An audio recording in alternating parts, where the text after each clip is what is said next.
What's happened? What is this place? Maybe I'm dead. I can't see any light. Maybe I am dead. I can't get up. What's going on? What's happening to me?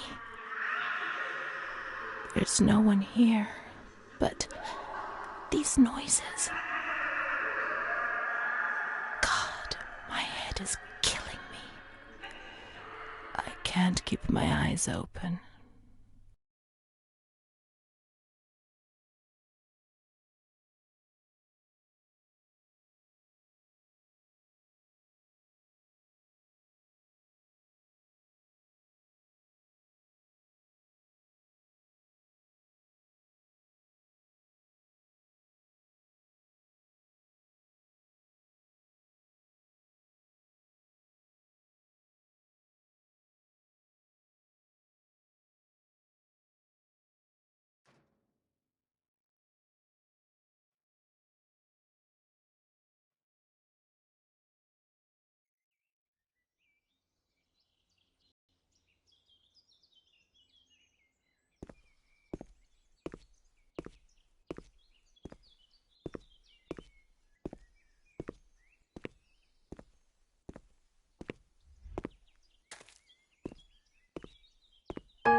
This place, time, memory.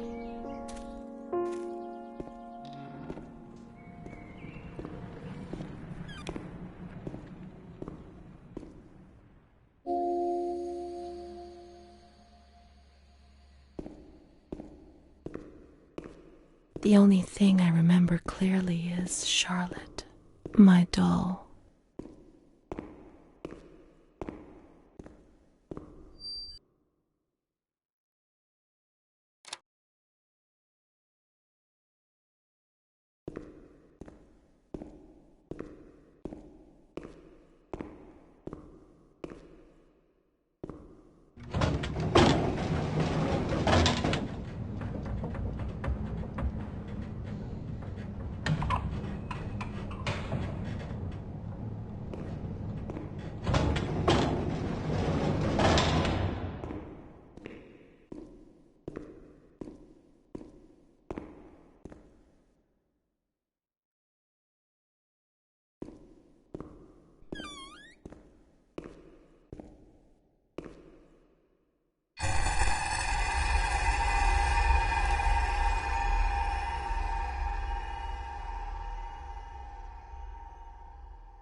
Mummy took good care of Charlotte. She tucked her in, hugged her, gave her cuddles and kisses. She was very affectionate and loving. Nothing bad happened to Charlotte, and that surprised me. I didn't understand. At first, I was quite scared. I was afraid that she wanted to hurt me. I lived in constant fear that Mom would abandon her. Because I didn't deserve to live. I didn't deserve to be loved.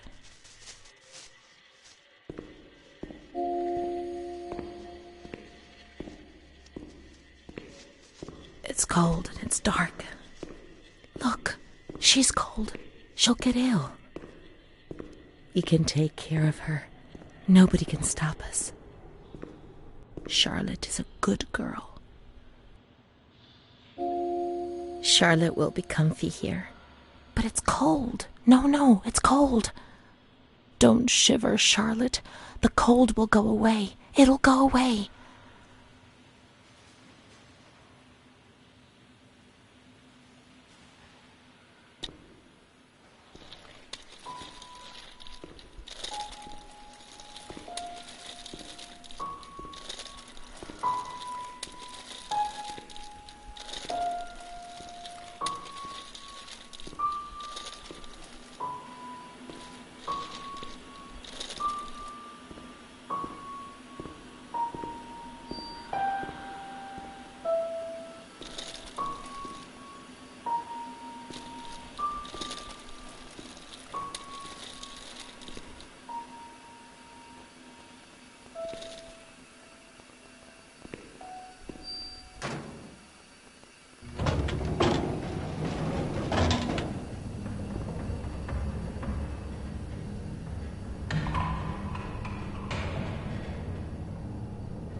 The cold has gone away now, you see? The light, the warmth. We can do it. The cold will go away. It has to. Now we can enter the ward where everything started.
One day I turned off the light, but it didn't go dark.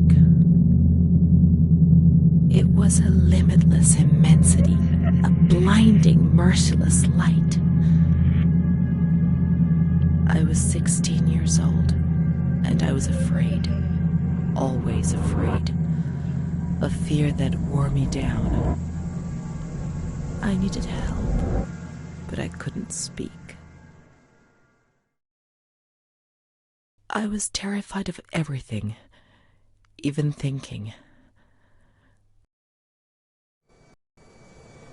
They said they were taking me to a place where the fear would go away, where I would get better.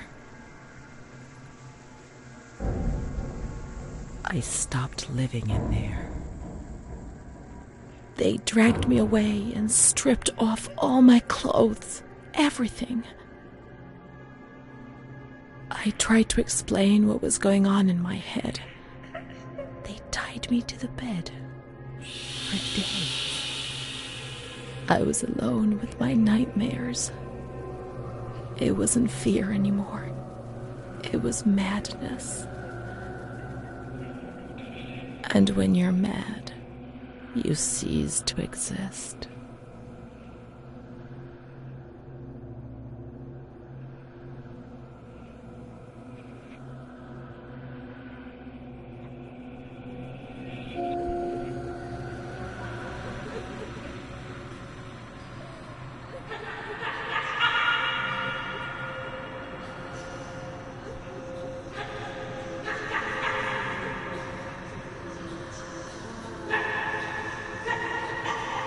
She was my only hope in this hell. I was descending down, down among the damned. But that woman and her smile kept me alive.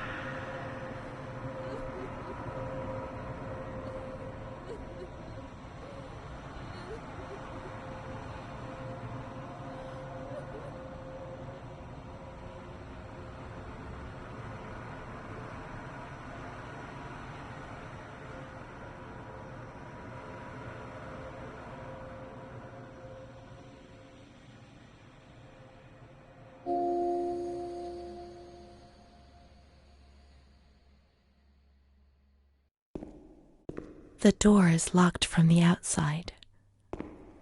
Here the doors can only be locked and unlocked from the outside.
He laughed, panted, and slobbered all over me. It hurt me when he touched me. I thought I'd suddenly split open with a loud crack, and I would be shattered into pieces. I felt fragile, sick, dirty, degraded. All I could do was clutch Charlotte tightly while René obeyed. He was the master in the realm of light. I was being consumed by the evil act I had committed. I threw up and could feel hell getting closer and closer. Those tests the doctors did to me. They said there was something growing inside, and they wanted to drag it out of me.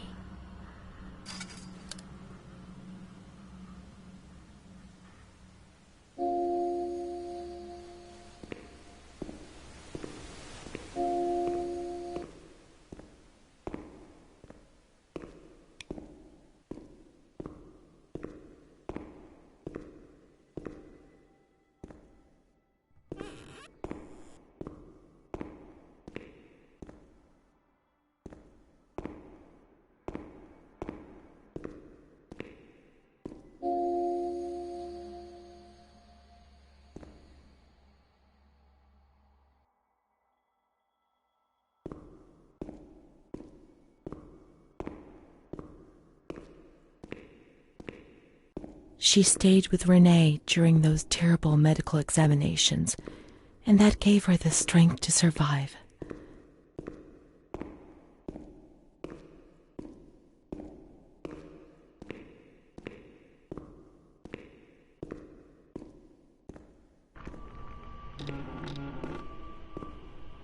August 21st, 1938. Confidential. Dear A, I know what you think about these things, so I'm referring a patient to you, René T. This wretched girl got out of control and caused trouble in the grounds. She's almost 3 months pregnant. The nurses should be more alert. I'm examining the girl on the 28th. I'll handle things very carefully, don't worry. We don't want to make matters worse. Then they said that René was crazy, and that the illness was all in her head. Careful, little girl, careful. I was scared, and I didn't talk to anyone about the illness. Only her. Not even the other doctor. He never touched René. He just wrote things down. You can tell me everything. Don't be afraid, he said. Everything's going to be fine. Do you want to know what I am writing? I note down what I observe in you, everything I see.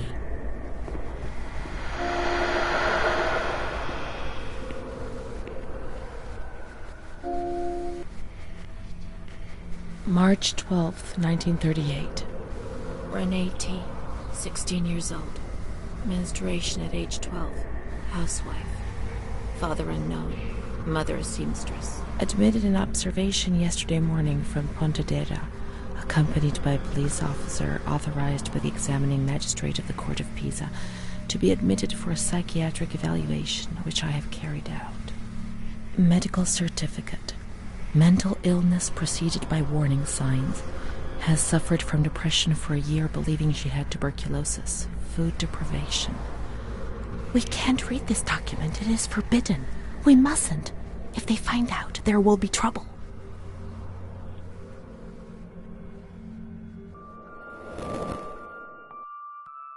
Have you ever wondered who you are? Yes, of course you've wondered.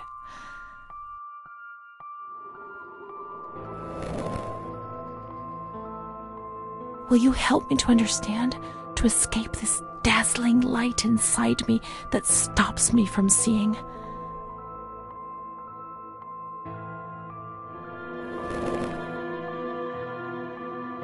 She is frightened, hears noises and ghosts, presents serious signs of anxiety, psychosis, suffers from hallucinations. She is anxious, confused, her expression is distressed, a questioning look as if terrified, disoriented. She feels confused, hears voices shouting in her head. She doesn't understand things properly. She has been feeling unwell for 2 or 3 months. When questioned, she replies, "My mother wants to hurt me. I am always scared of her. She chases me." "Why are you here?" "I argued with my mother and was so upset that I felt like my head was spinning. There was a woman there who wanted to force me into a life of prostitution. They wanted to condemn me to be burned at the stake. Children whispered, called my name." March 16th. She couldn't sleep last night. They wanted to condemn her to be burned at the stake. April 4th. Transferred to the calm ward, still under my supervision. Yes, that's true. The ward where Amara was. Yes, the stake. The children wanted to burn Renee. She had to pay for what she'd done, like witches at the stake.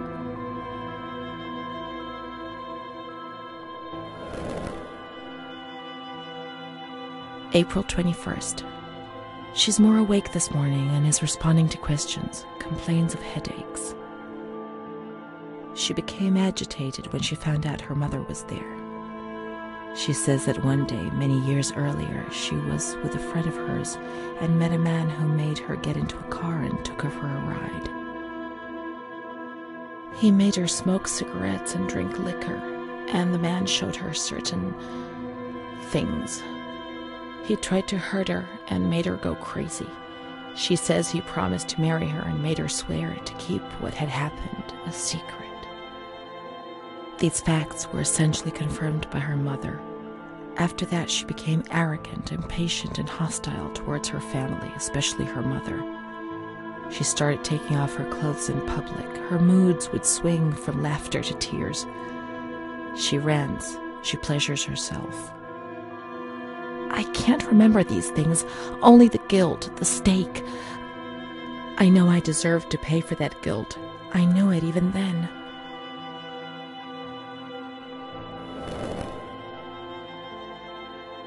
She was uncooperative during the examination. She didn't want to be stripped and her body remained rigid. Voluntary attention almost totally absent. Probable hallucinations. April 25th. Confused ideas, unable to maintain a spontaneous conversation. Reflexes all normal. Reactive pupils. Let's find Amara, and we'll find the full medical records.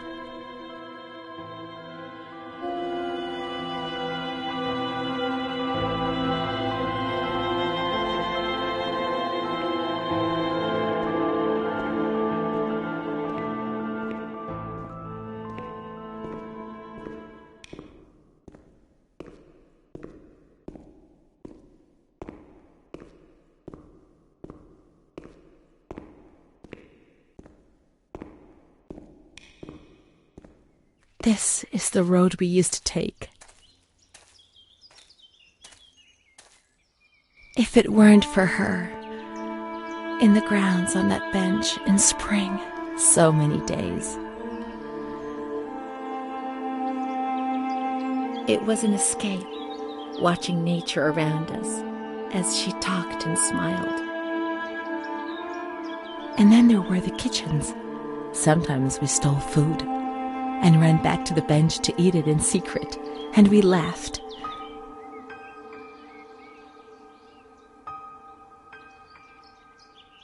She did things to me. Sometimes she touched me. In the shower, I felt her body against mine for the first time.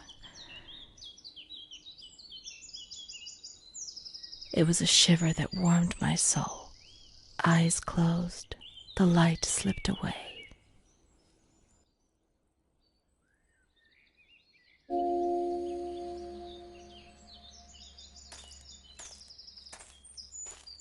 She wasn't in the system.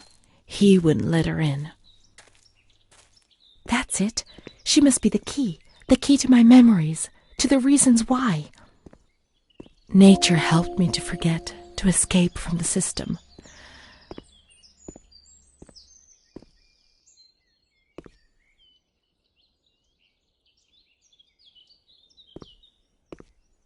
The scent of spring, The land of light was far away, and we spent the days chatting on the stone benches.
Come on, let's look everywhere. She must be here, I'm certain.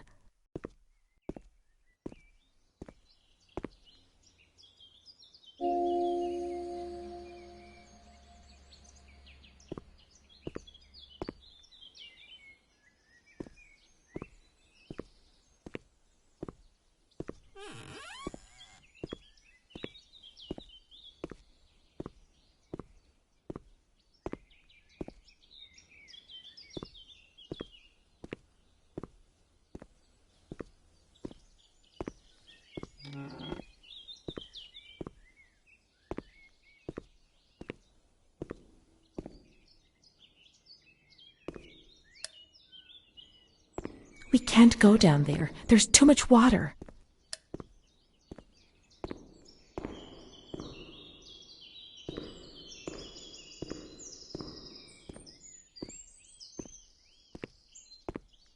Adele, that little girl has been standing motionless in front of the kitchen door for hours.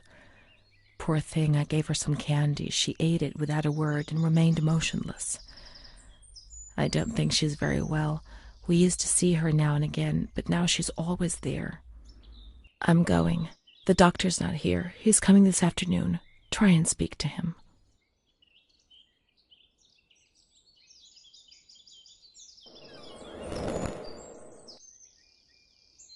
Poor thing. Lost in her dreams. She was only a little girl. But nobody gave her a cuddle. They punished her instead. They said she was sick, and her dreams were troubling her. They weren't even hers anymore. I need her, but we will find her. We'll find her, won't we? When the water in the shower was cold, we ran away. But when it was hot, then she came to Renee under that cruel white light. I can still feel the shivers her body gave me. Everything must return to how it was. If we recreate that magic, she'll come to us. Now we have water. We must switch the boiler on.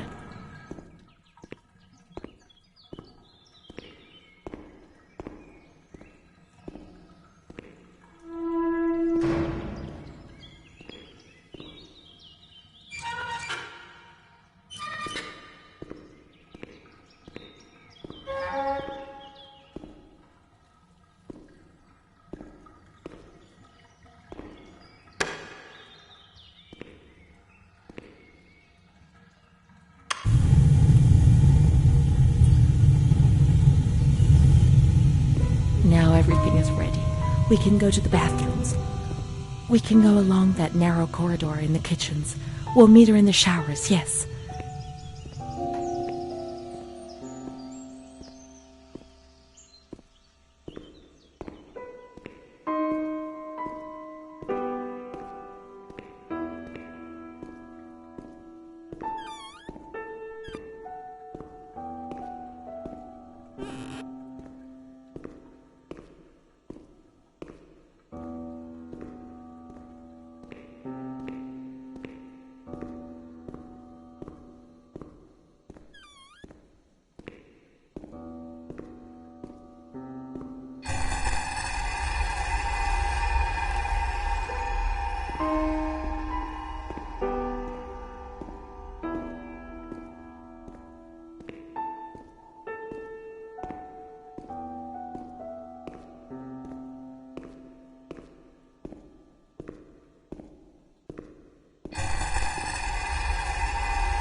Everything's ready. Let's get undressed and leave our clothes on the hooks in the changing rooms.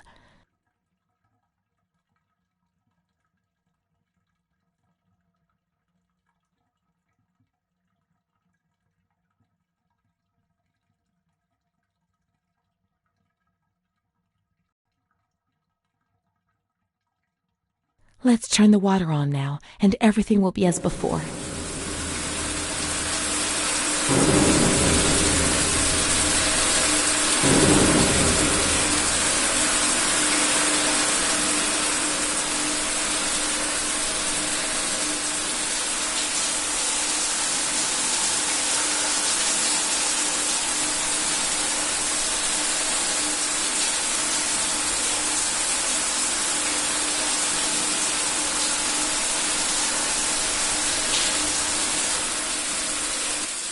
Amara was everything I could have been, but she no longer existed. I'd have loved to erase everything I did, but instead I always went ahead and did it again. It was my fault, and she disappeared from my life.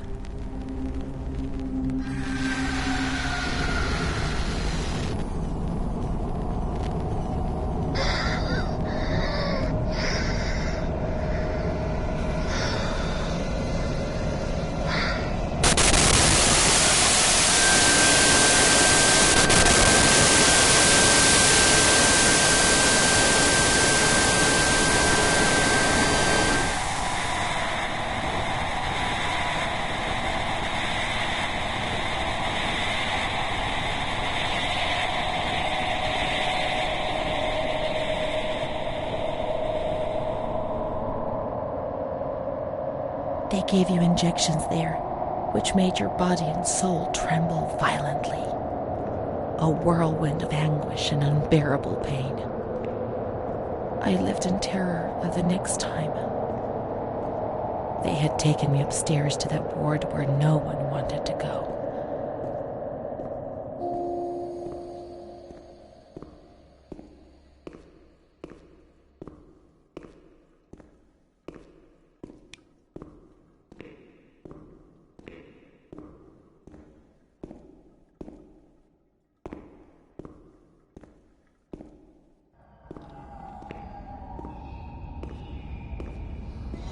When there was too much chaos, they closed all the windows and the door. They turned off the lights, and it was pitch black. Some people fell asleep. Some others stopped seeing their demons and became more calm.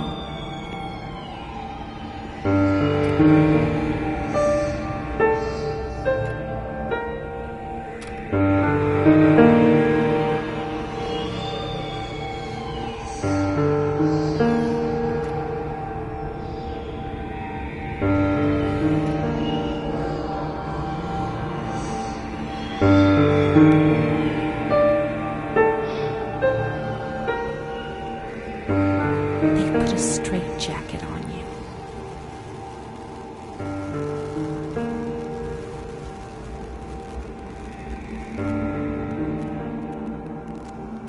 They gave you a cold shower.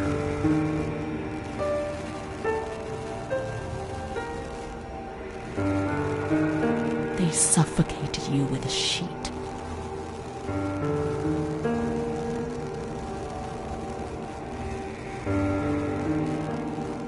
Tied you to the bed.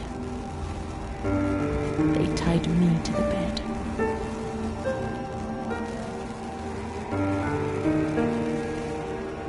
A woman died next to me, choked by her own vomit. She was tied down because she wouldn't stop pleasuring herself. I can still hear her death rattle. I screamed, but nobody came. Everybody screamed in there, all of them.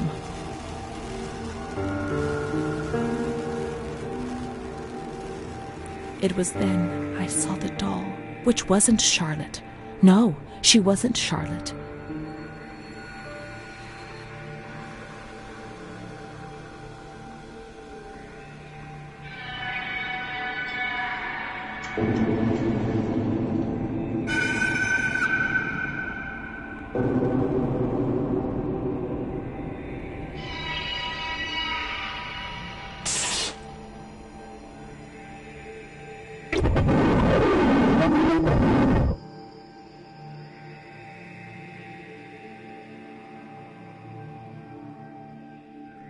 past came back to hurt me again.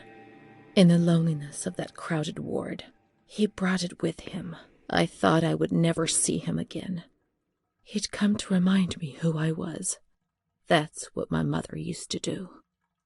That's what I had done. It seems that my life in here was just a repeat of what it had been outside. The dull, the fear, the shame. I'd have loved to erase everything I did, but instead I always went ahead and did it again. Montefoscoli, November 12th, 1939.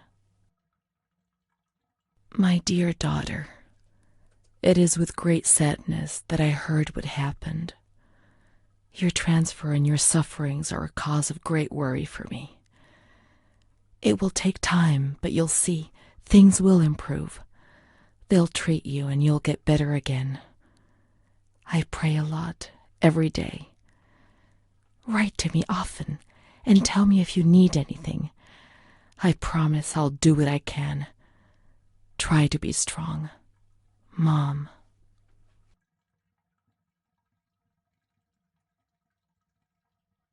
This is the last letter she wrote to me. Once I was put into this ward, I was overwhelmed by loneliness. After that medical examination, I received no more letters from Mom. Why is that man here? Why doesn't she come to see me? Did I make a mistake? It didn't seem like she wanted to abandon me. What did I do wrong? I'd like to be able to reply to her again now, to change things.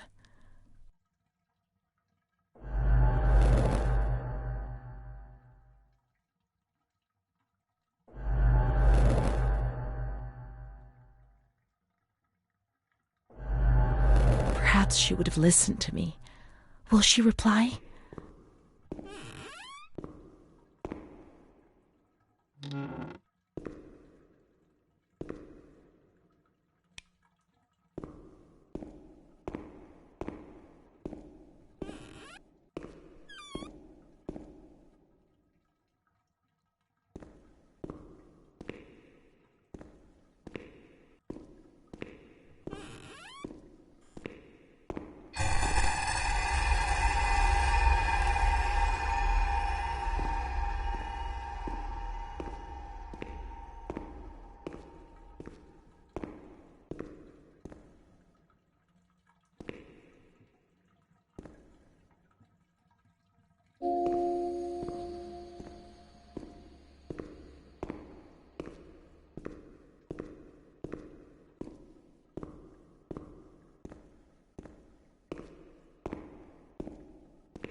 When you were sent to a lunatic asylum, you lost the right to possess anything.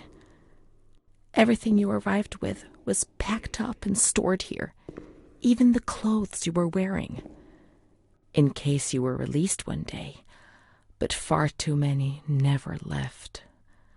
Dear Mother, please, I beg you, get me out of this place. I'm so frightened here. You were right. I know I was wrong. I understand. I'm so ashamed. If only you knew how much. But now I'll behave myself, I promise. Now things will be fine. I'll work hard. I'll be very good. Your daughter, Renee. This letter. It was Renee's letter, just as she wrote it back then. But it was never sent. Why? Why did this happen?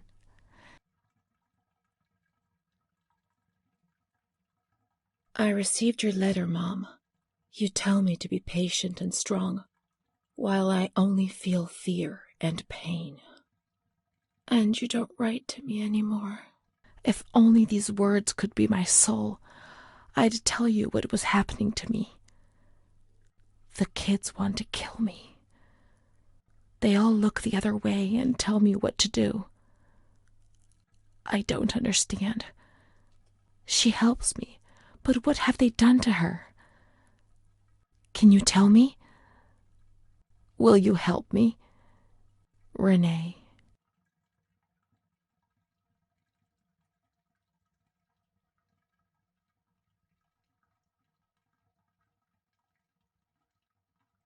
Montefoscoli, July 7th, 1940.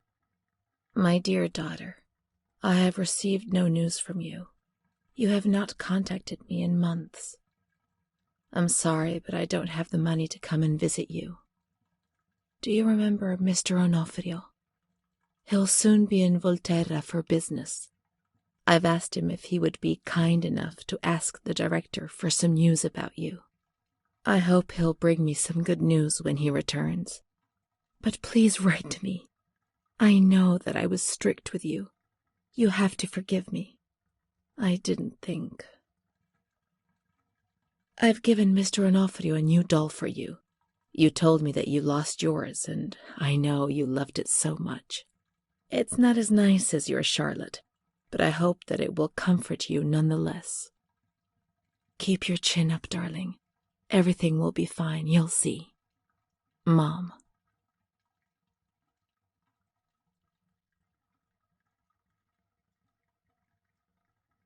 Montefoscoli, October 12th, 1940. My dear daughter, I've written 2 letters to you and have received no reply. Every day I'm anxiously waiting for a letter. Mr. Onofrio's back. He brought you the doll. Do you like it? He told me he was unable to speak to the director, but managed to see you. I pray for you every day. Even Don Gino said a prayer for you during Sunday Mass. Isn't that nice? I've made up my mind, Renee. I'm bringing you home. I've already written to the director. I told him that I'll take care of you. I'm not very well at the moment and can't work, but I'll get better soon, you'll see. And as soon as I can make the journey, I'll come and fetch you. I know you're suffering a lot, but please be strong, I beg you. Mom will come and fetch us, won't she? Mom is good, but she's not well. That's why that man came. She also sent us the doll. I could have played with it and talked to it while waiting for her to come, but Renee didn't bring it with her. Perhaps she's been abducted like all the others and is locked up here somewhere.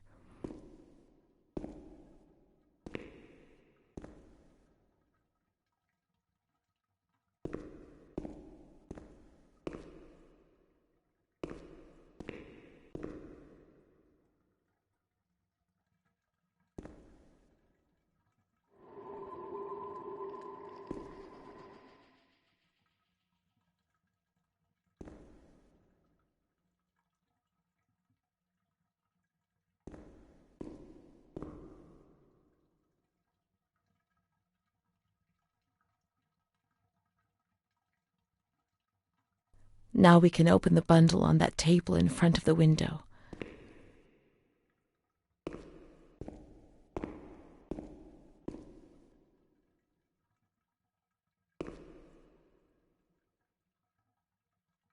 You see? Mom was good. I was bad. Mom was worried about Renee and Charlotte. I abandoned Charlotte. We've abandoned her.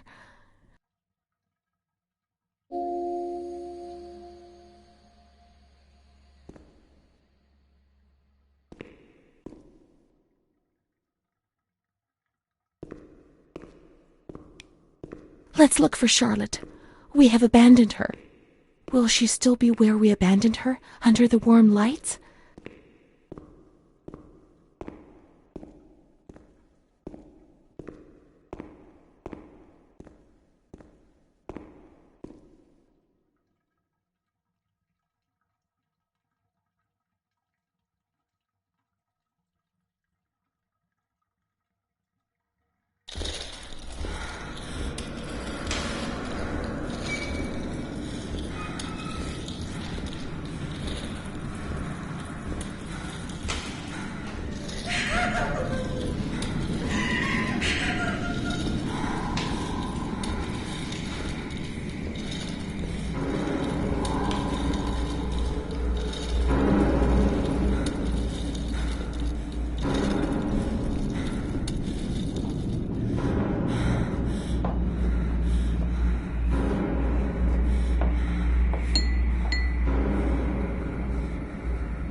I didn't do anything. I just obeyed orders. I only obeyed orders.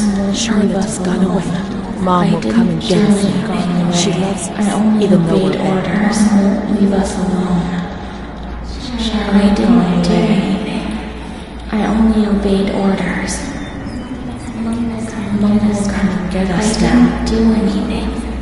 I only obeyed orders. Even though we're bad. Mom won't leave us alone. I didn't do anything. Charlotte gone away. I only obeyed orders. Mom will come and get us now. She loves us, even though we're bad. I didn't do anything.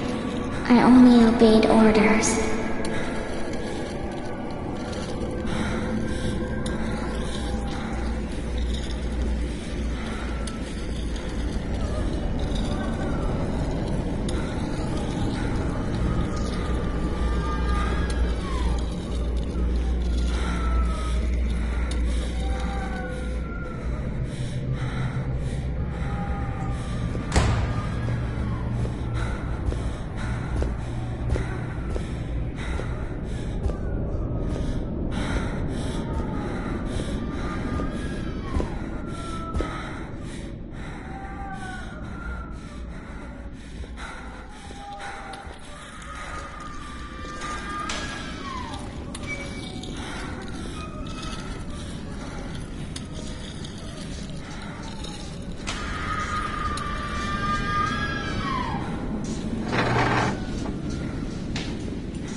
September 7th, 1938.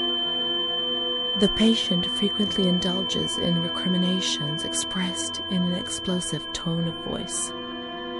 This morning she threw away the milk, saying it was full of urine, spittle, and all kinds of other filth. Crazed, she hears voices that order her to do things. She says she heard children singing and that they were locked up in a school. January 20th, 1939. Introverted, dazed, cannot focus on anything. When questioned and stimulated, she starts crying and weeping. At other times, she laughs. June 1st. Apathetic. Eats very little. She refuses to be touched. Does not respond. Spends her time in the grounds. The cooks report that she sits on a bench in front of the kitchens. October 14th. Return of impulsive behavior. This morning she asked for 2 eggs to make zabayoni, but when she got them, she threw them up in the air. Excited, clamorous, slightly confused. Takes her clothes off. December 8th. Tied to bed for 15 days. High-spirited, tends to make witty comments and use vulgar words. Laughs hysterically and pleasures herself. The nurses report that about 2 weeks ago she remained in the showers on her own and didn't want to leave. They said that when they took her away, she swore at them and then lashed out and bit them. 2 nurses had to be treated for their injuries. They've kept her tied to the bed since then. Transferred to the slightly agitated ward, from the care of Dr. B to the care of Dr. C. I was with Amara in the showers. My memories are terrifying. They're not real, are they?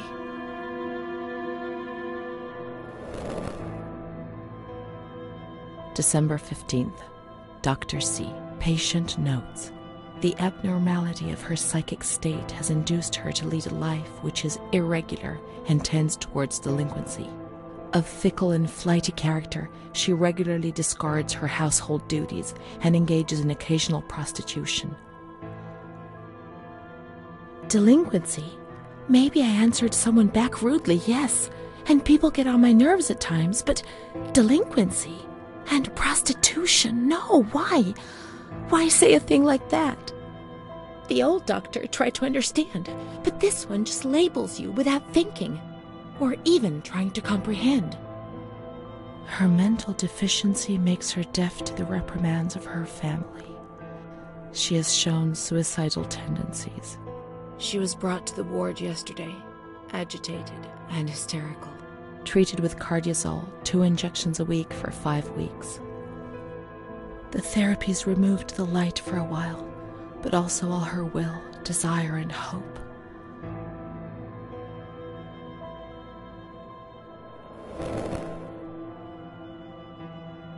It was torture, but we had no choice. Nobody explained anything. No one tried to help us understand. We were like farm animals.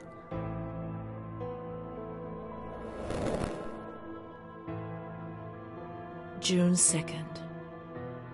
After a long period of calm and improvement, the patient is very agitated today and vehemently refuses to submit to a gynecological examination.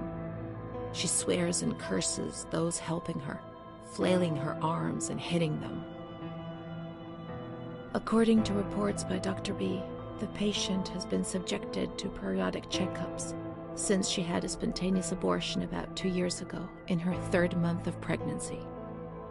Conception occurred after she had sexual intercourse with a stranger who sneaked into the hospital grounds.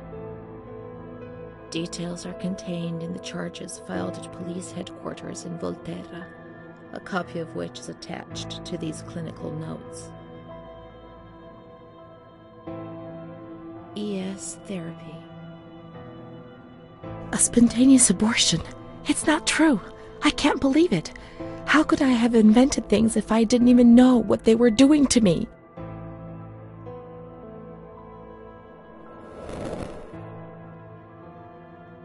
And the stranger in the grounds, I don't remember.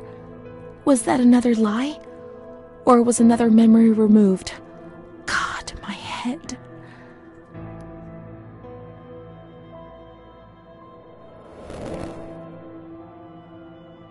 The other Renee? The one the doctor talked about?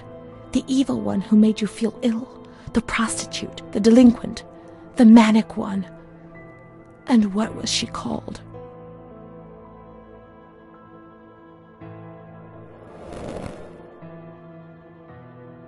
June 13th. The nurses report that she descended into a state of great mental confusion after receiving her mother's letter. She threw her soup over another inmate because she was very anxious, and then punched a nurse. Impulsive, flails about her. She rails against the doctor in vulgar terms while he is examining her, lashes out and spits. Block all correspondence to give the patient no further reason to become agitated.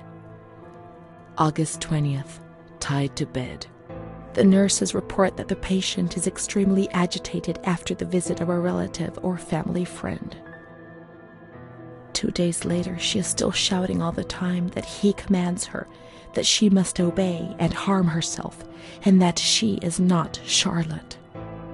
All visits forbidden, constrained to bed, and intensification of ES therapy until we achieve results. No contact with the outside. That way nobody knew what was happening within these walls.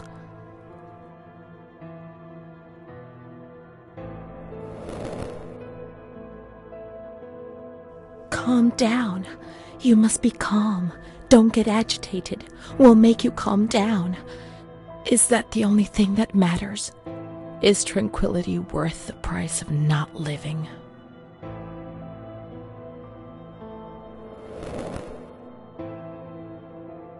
March 3rd. Alert, correct attitude, replies when questioned. The nurses report that the patient is calm. She washes and looks after herself. She affirms the existence of a certain Amara. She says that Amara is a patient who disappeared when she was moved to this ward. No confirmation. Probably a regressive hallucination. Evaluate transfer. So, was I Amara? I can't believe it. I want to keep looking. It would change everything if we could find traces of her existence.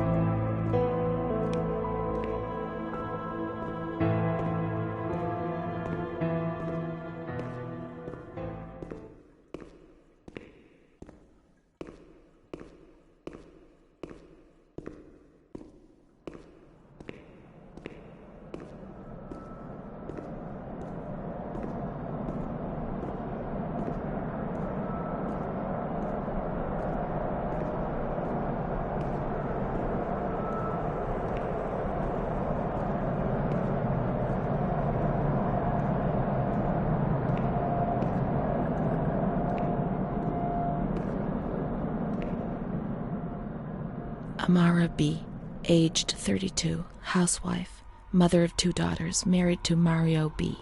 So Amara does exist. Yet she had no children and wasn't married, but that photo, it's her. June 3rd, 1936. Admitted yesterday, showing signs of improvement. June 8th. Cheerful, calm, and tranquil. Her behavior is good and she's keeping herself clean and tidy. Discharged on June 10th. April 28th, 1937. Arrived accompanied by her husband in an anxious and nervous state.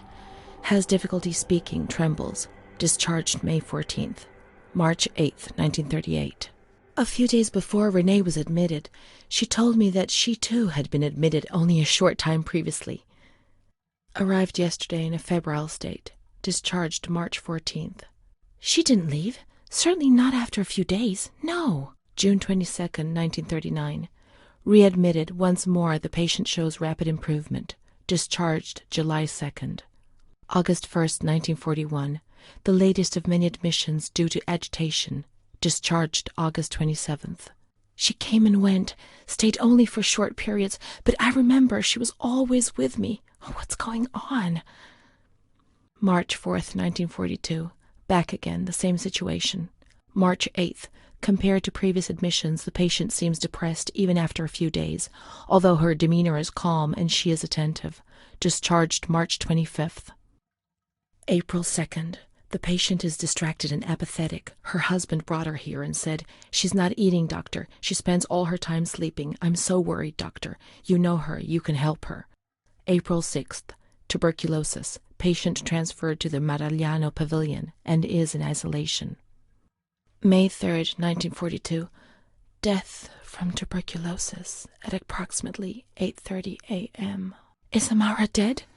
Poor dear friend, I wasn't even able to say goodbye to you. Enclosed is a manuscript written by the patient, probably in a state of delirium. I'm dying, I know it. I'm losing a lot of blood, bleeding internally too. It's strange. Since I came back in here, I can't stop thinking about that little girl with her sad eyes, her desperation. I only saw her for a short time, it's true, but she remains in my heart. Will she still be here? I hope to God not. I hope she's better and her mother's taken her home. My memories don't match up. What's the point of this? Perhaps my memory is playing tricks on me. Things are not as I remember them, as I see them. But she said she liked me. I just can't understand it. I just wanted to say goodbye to her for the last time. I never even said goodbye to her.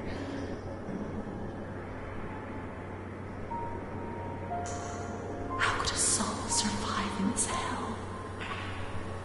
I so want to feel things again. Pain, passion. Feel the damn tears rolling down my face. To remember that I was alive.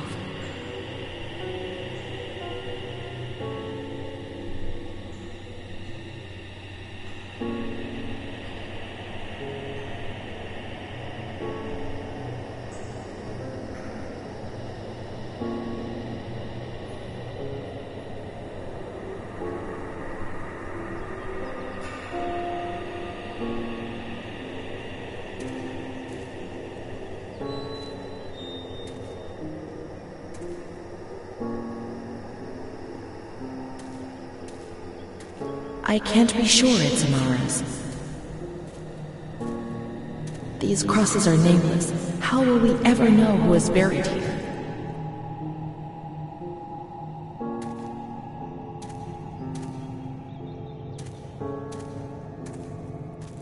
There are no names. We were worth nothing in death as in life.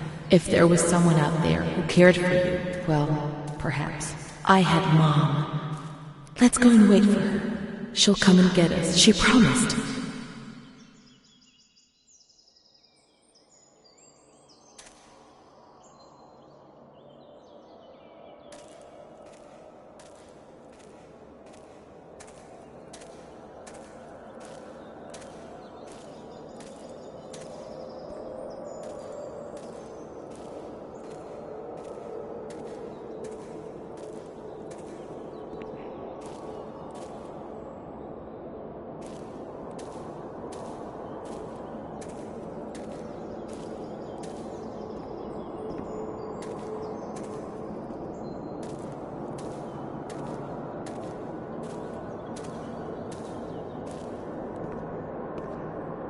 Mom will come. She'll come. She promised and she'll come to get us. She'll take us home. Now I understand. I won't misbehave anymore.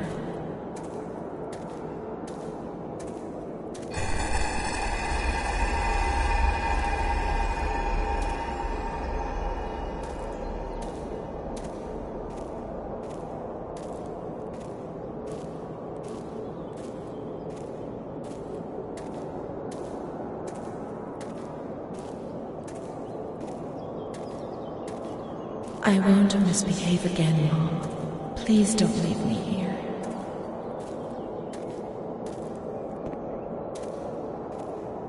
I won't cause any trouble. I'll be quiet in my corner.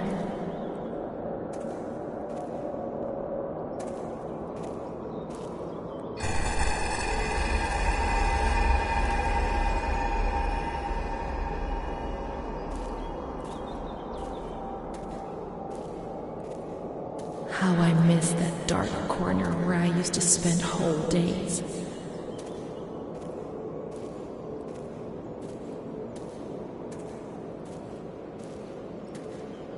I'll stay there like a good little girl, but take me away from this place.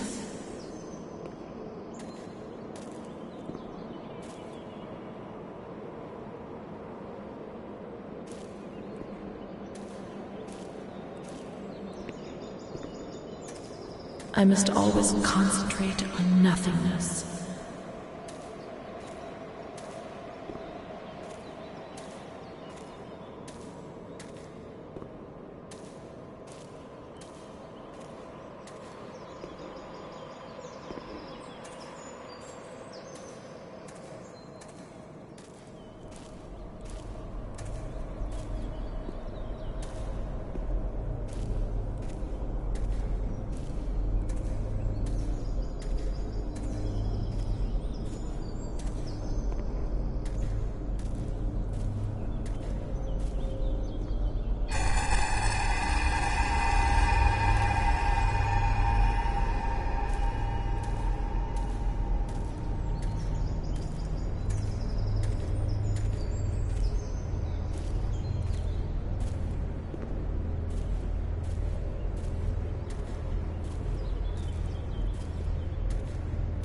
Otherwise, I get confused and I'm afraid I won't be able to find my way back.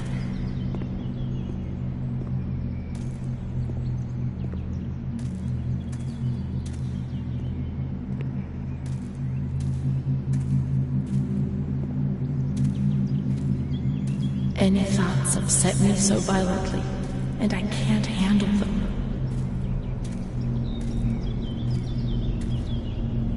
I'm afraid of myself, of what I might do when I get confused and don't remember anything. There are some wounds I'm not aware of. And that's the pain that causes me the most anguish. I only wish I could hide away in a shell, in my little corner. See no more. Hear no more, no longer exist. Take me away, Mom, I beg you.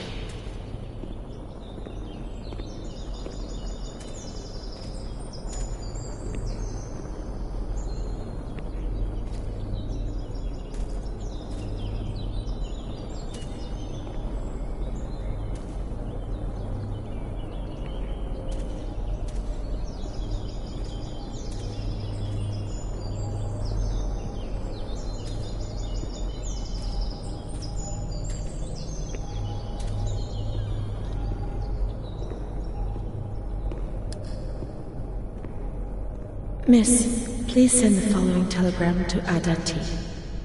Discharge of Renee T. Impossible. Psychiatric evaluation negative. This is a life sentence.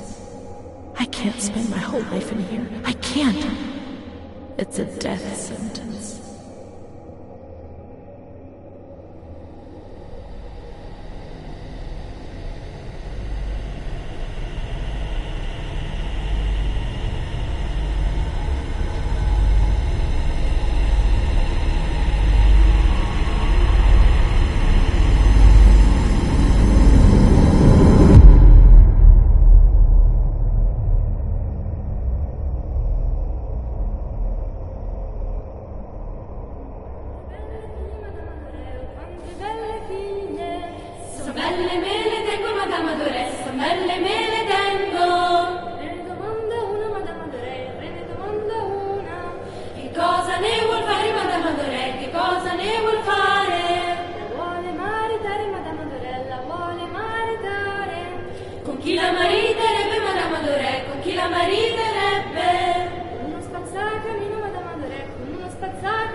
Uscite dal mio castello, Madame Adoré, uscite dal mio castello. Quante belle figlie, Madame Adoré, quante belle figlie. So belle me le tengo, Madame Adoré, so belle me le tengo dal mio castello. Quante belle figlie, Madame Adoré, quante belle figlie. So belle me le tengo, Madame Adoré, so belle me le tengo. Re del mondo, Madame Adoré, re del mondo una. Cosa ne vuoi fare, Madame Adoré, cosa ne vuoi fare? Cosa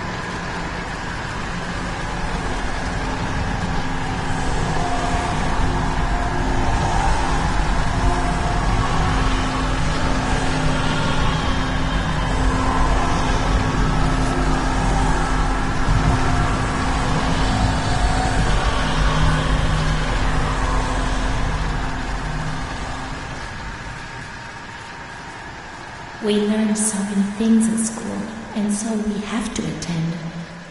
How would we get on? I do a lot of bad things.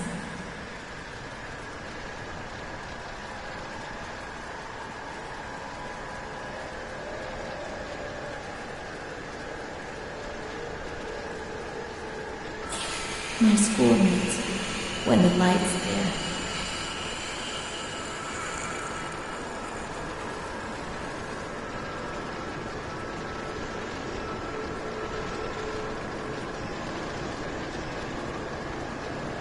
Renee is kind to Don Gino, but he always frightens me.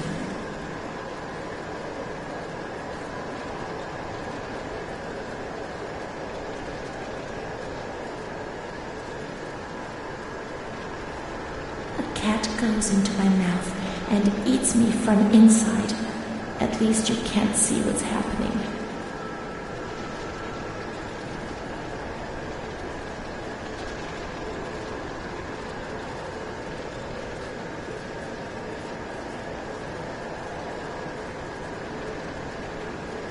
Don Gino knows everything.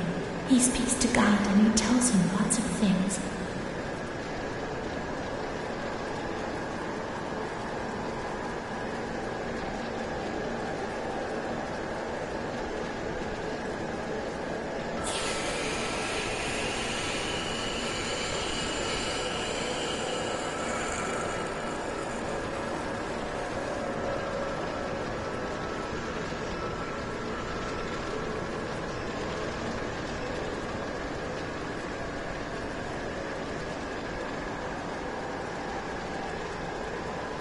Mr. Onofrio is very kind and helps us. If he's not here, I have good reason to be afraid.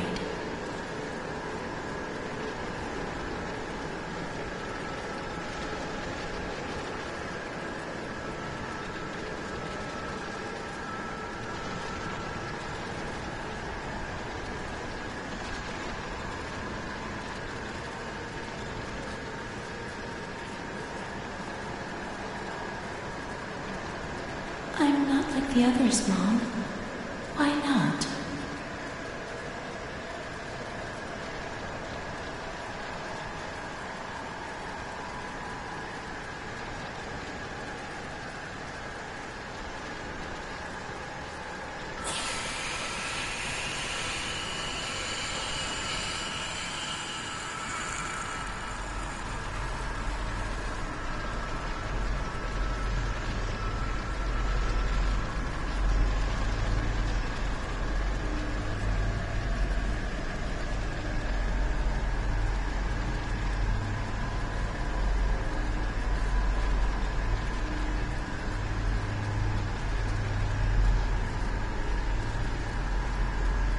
A blackbird's beating my head. That's why it hurts so much.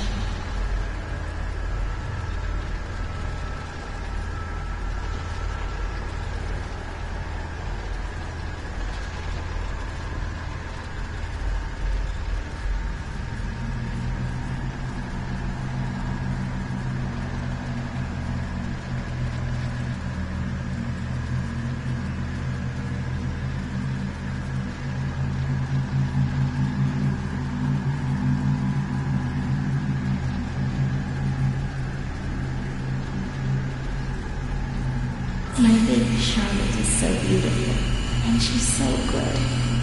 But Renee isn't.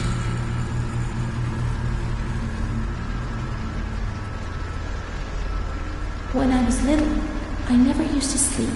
Poor Mom.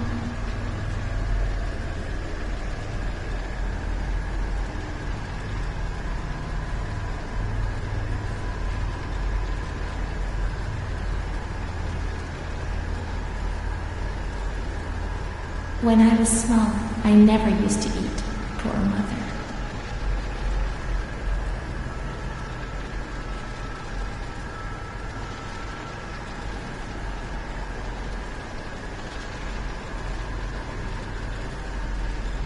Mr. Onofrio is so nice. I'm bad because I'm not kind. Mom always has to work because it's so cold in winter.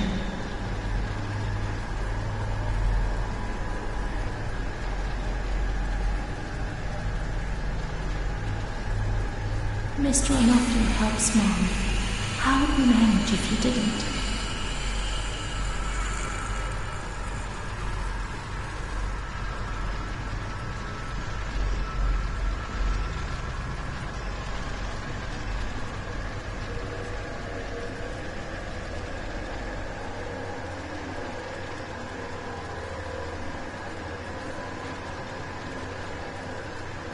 There are a lot of them. They want to hurt me. They fly. Even Charlotte can't help me.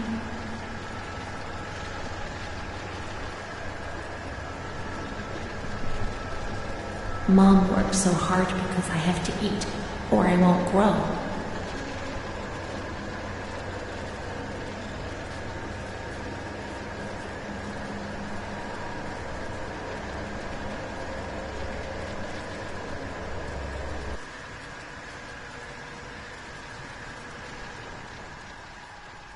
What's happened? What is this place? Maybe I'm dead. I can't see any light. Maybe I am dead. I can't get up. What's going on? What's happening to me? There's no one here, but these noises. God, my head is killing me. I can't keep my eyes open.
May 4th, 1942. The patient had previously expressed suicidal feelings, but never acted on them. Yesterday, she injured herself badly, stabbing herself in the stomach with sharp-pointed scissors. Sedated, restrained, and transferred to an isolation cell. May 10th, transferred to the agitated ward for observation. Isolation, insulin, and shock therapy. September 25th, positive response to treatment.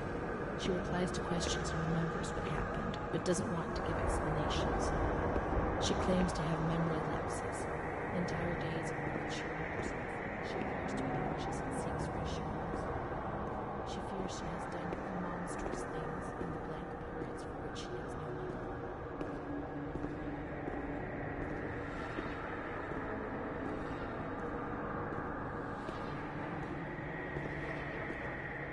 November 11th, 1942.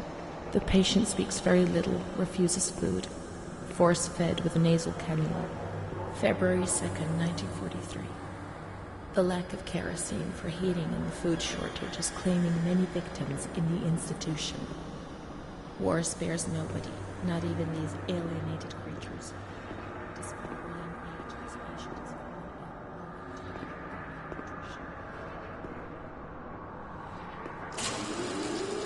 Nobody laughs in here. I mean, really laughs. Not those crazy fools who laugh because people say they're mad. I don't know why they laugh out loud. They say I'm mad.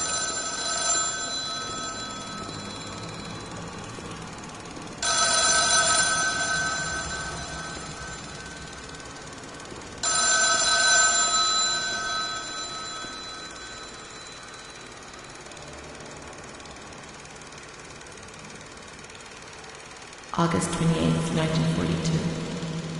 We hereby notify you of the death of Ada T., mother of Renee T., a patient in your institution.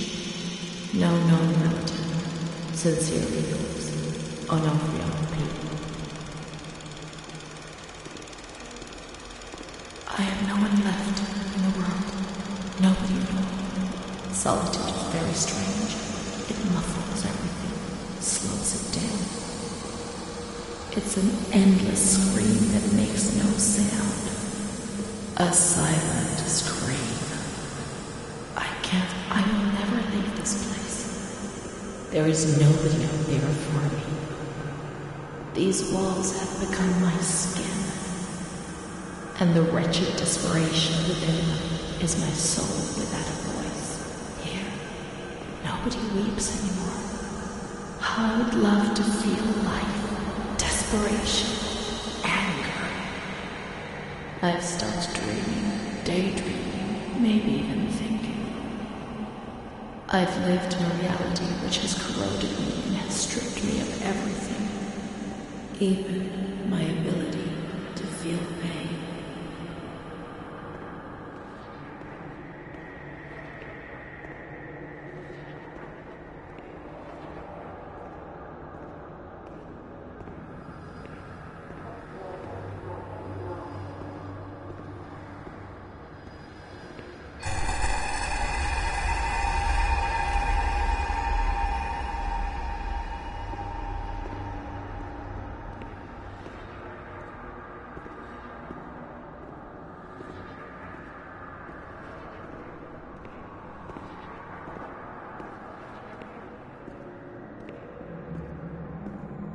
May 5th, 1943. Renee's state of health is good. She is eating and speaking. Her spatial and temporal orientation is good. Therapy suspended. December 3rd. She calmly asks if she can leave the hospital. Evaluate patient for 6 months. May 2nd, 1944. Discharge denied despite favorable psychiatric opinion. The patient has no home or means of support.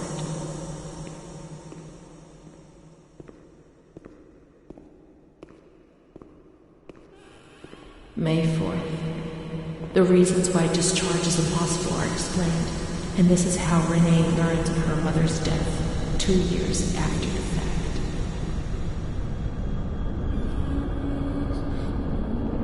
May 5th. herself in the night by hanging herself with a sheet, saved by the nurses.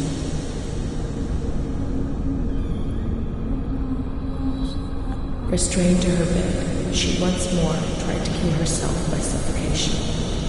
The decision has been taken to perform a transorbitary lobotomy.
June 1944.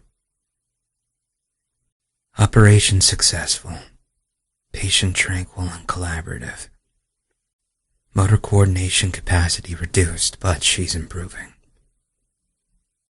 Transferred to the tranquil department in the care of Dr. B. 25th of October. Continues to talk about Amara and her doll, Charlotte. The disturbances of motor capacity show slight signs of improvement. Difficulty walking, not capable of riding, and the nurses report that they have to help her dress, wash, and feed herself. In the summer of 1944, Renee was transferred back into my department. Aware of little, indifferent, hardly ever spoke. One day, she said, "When I find the courage to look at myself in the mirror, I see a young face which is aged and looks at me full of fear." She is a woman now who has changed profoundly compared to the girl that I had under my care several years ago. Only the sadness of her gaze and her intelligence are unchanged. She's so young, just 23 years old, but is lacking all vitality. Perhaps her condition may improve, but probably not. Her life has been thrown away. And nobody did a thing to try to avoid this. So here you live above my mind. I wish you heard that my mind is trying to read yours and easy for a bird. Soon I'll meet you, I'll become the one you love.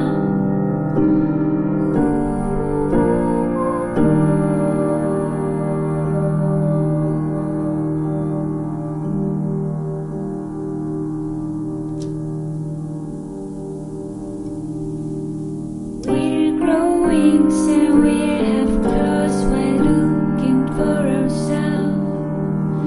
The time is endless, it could take forever. I will find you, I will find you, I will find you, our home, our heart. I will find you, I will find you, I will find you, our home, our heart.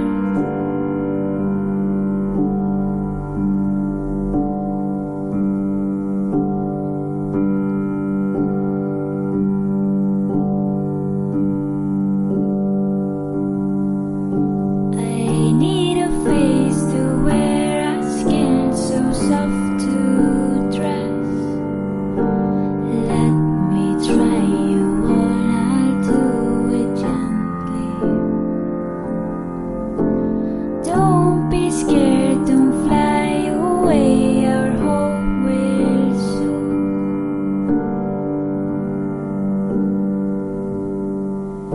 Beware our heartbeats, fight this life together.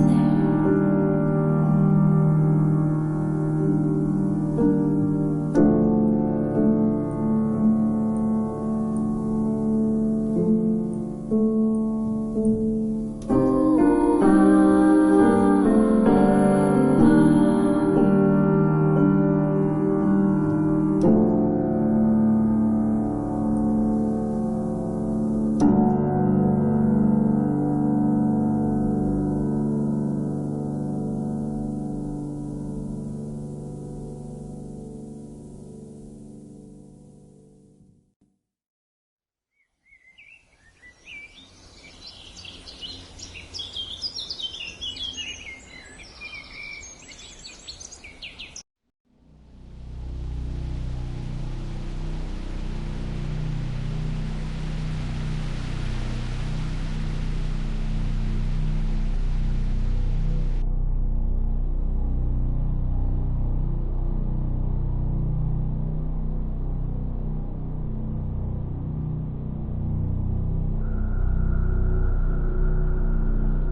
March 12th, 1938.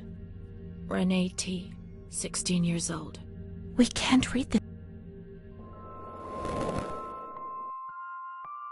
Have you ever wondered who you are?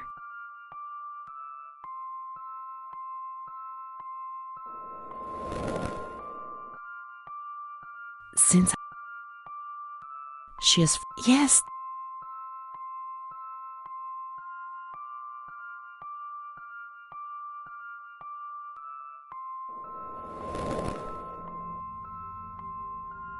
I didn't know what reality...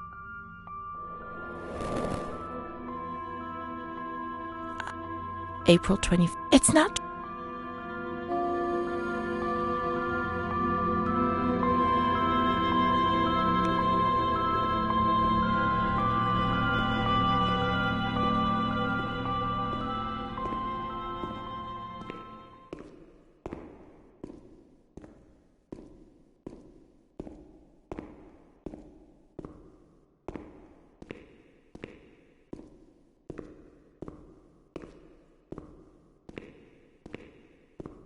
This is the road we used to take. If it weren't for her, in the grounds on that bench in spring, so many days. It was an escape, watching nature around us as she talked and smiled. And then there were the kitchens. Sometimes we stole food and ran back to the bench to eat it in secret, and we laughed.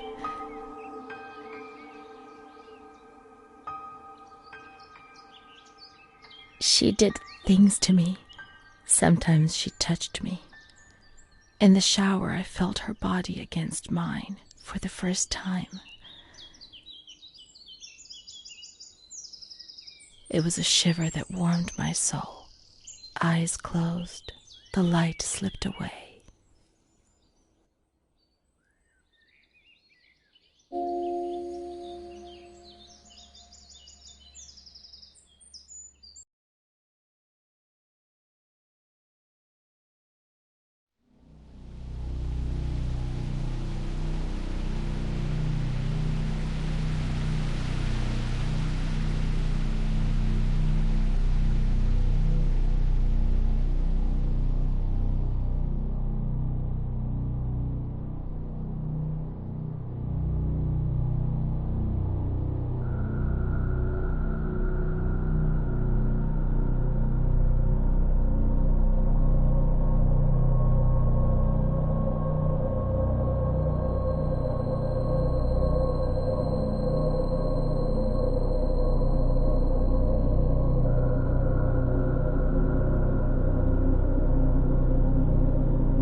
September.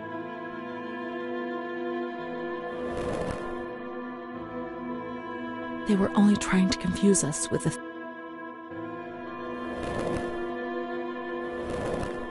it was...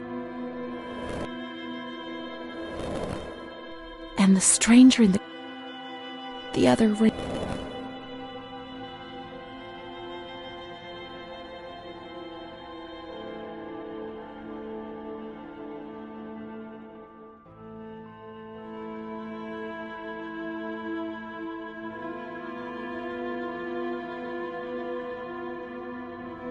June 3rd. Did I imagine Amara? That's not possible. She was there. I know she was there. I feel it. She must have left some traces of her presence.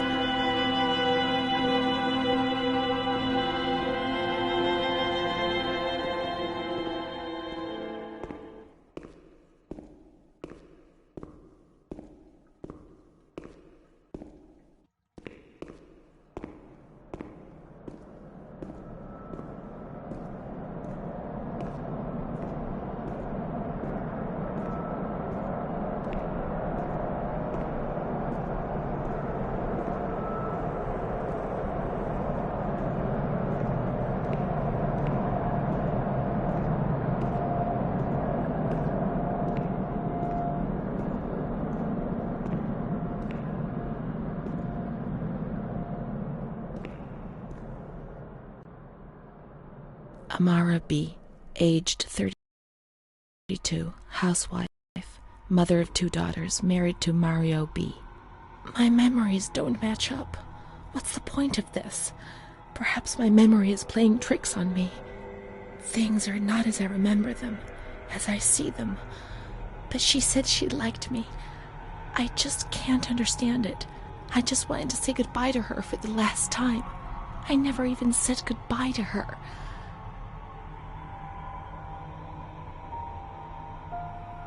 How could a soul survive in this hell?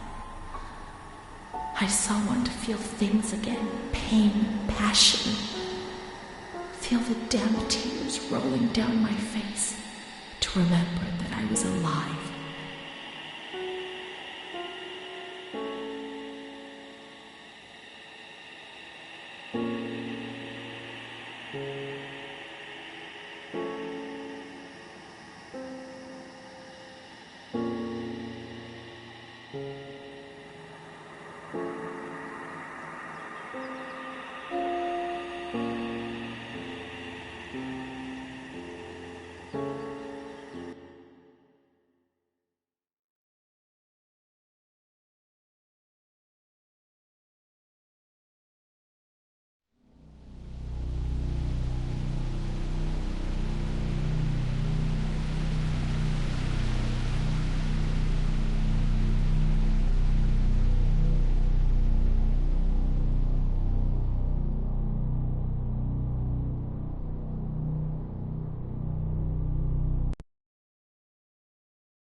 March 12th, 1930. We can't.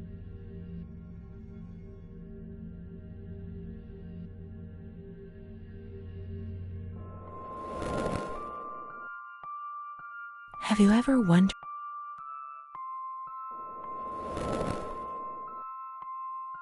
Since She is frightened, hears noises and... Yes! I did...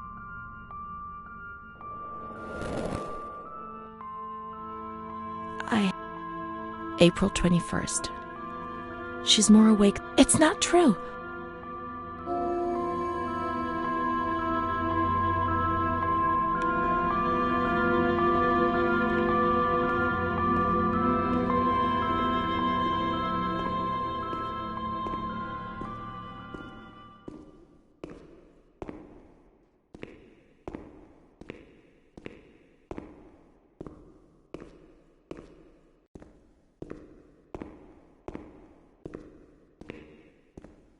This is the road we used to take. If it weren't for her, in the grounds on that bench in spring, so many days. It was an escape, watching nature around us as she talked and smiled. And then there were the kitchens. Sometimes we stole food and ran back to the bench to eat it in secret, and we laughed.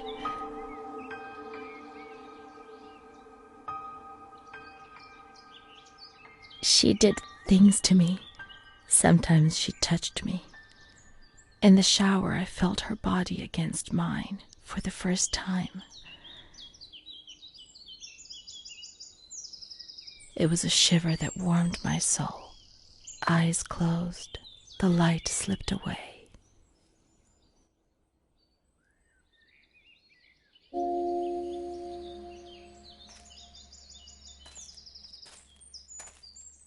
She wasn't in the system. He wouldn't let her in.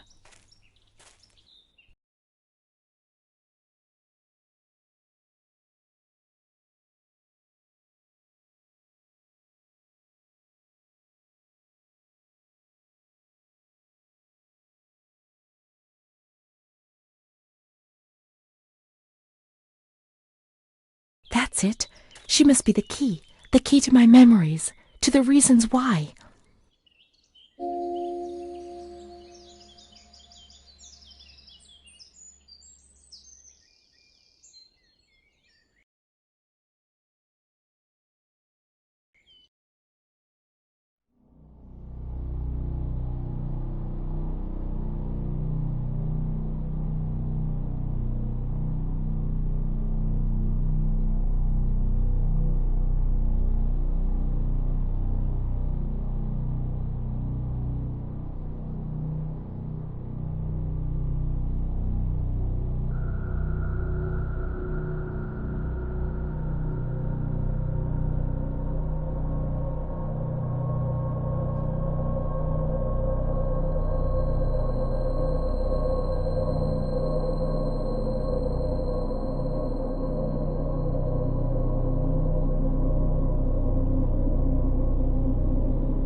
September.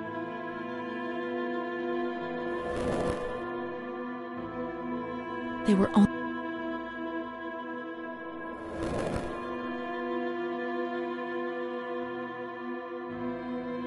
June.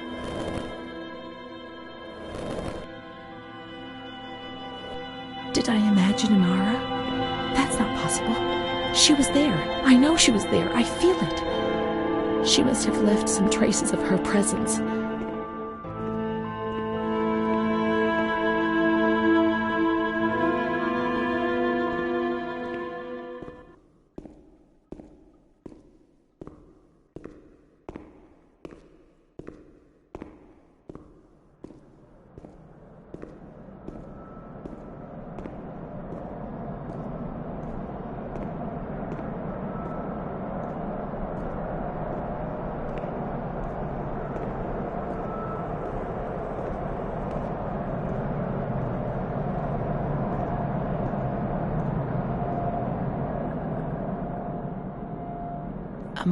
Amara B., aged 32, housewife, mother of 2 daughters, married to Mario B. My memories don't match up. What's the point of this? Perhaps my memory is playing tricks on me. Things are not as I remember them, as I see them. But she said she liked me. I just can't understand it. I just wanted to say goodbye to her for the last time. I never even said goodbye to her.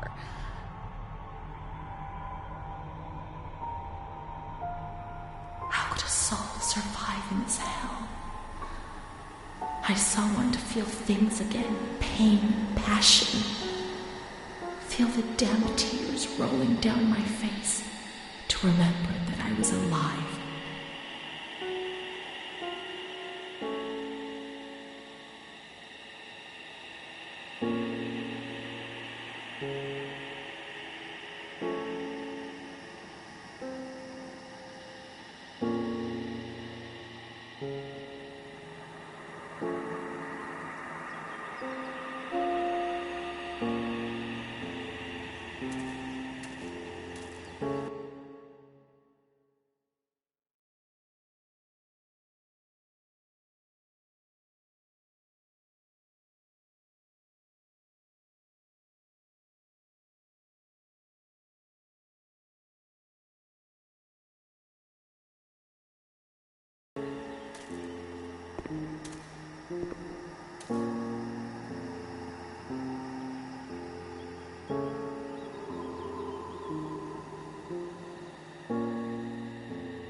September.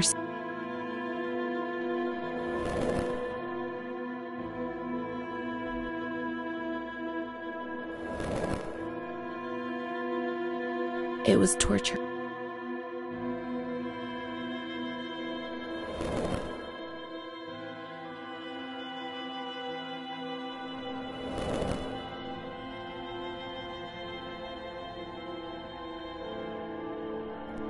Did I imagine Amara? That's not possible. She was there. I know she was there. I feel it. She must have left some traces of her presence.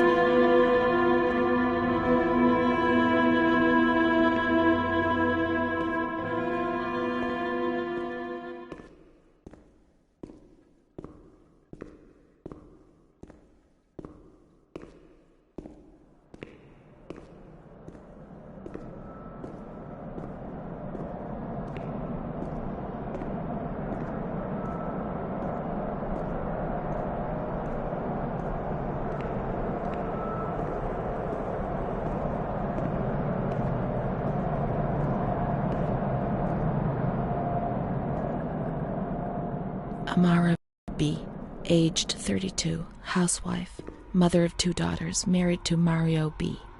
My memories don't match up. What's the point of this? Perhaps my memory is playing tricks on me. Things are not as I remember them, as I see them. But she said she liked me. I just can't understand it. I just wanted to say goodbye to her for the last time. I never even said goodbye to her.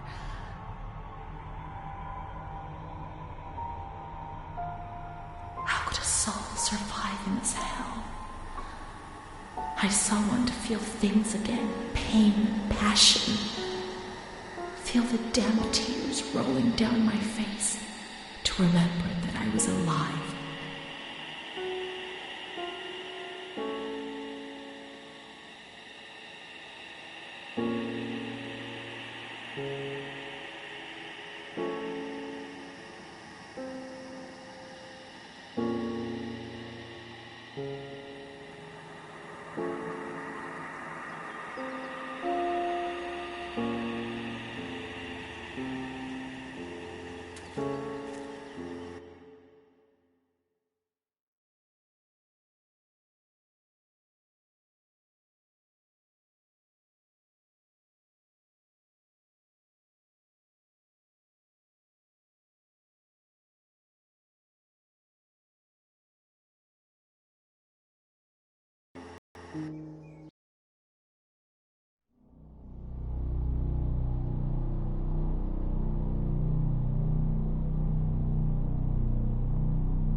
It was...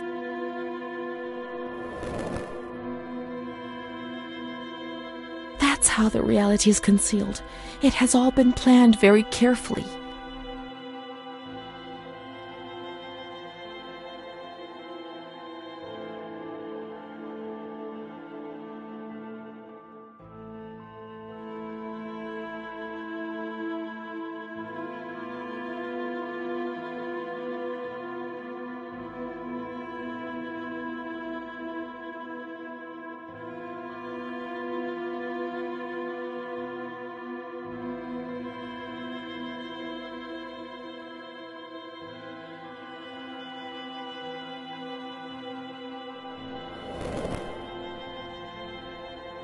No. Did I imagine Amara? That's not possible. She was there. I know she was there. I feel it. She must have left some traces of her presence.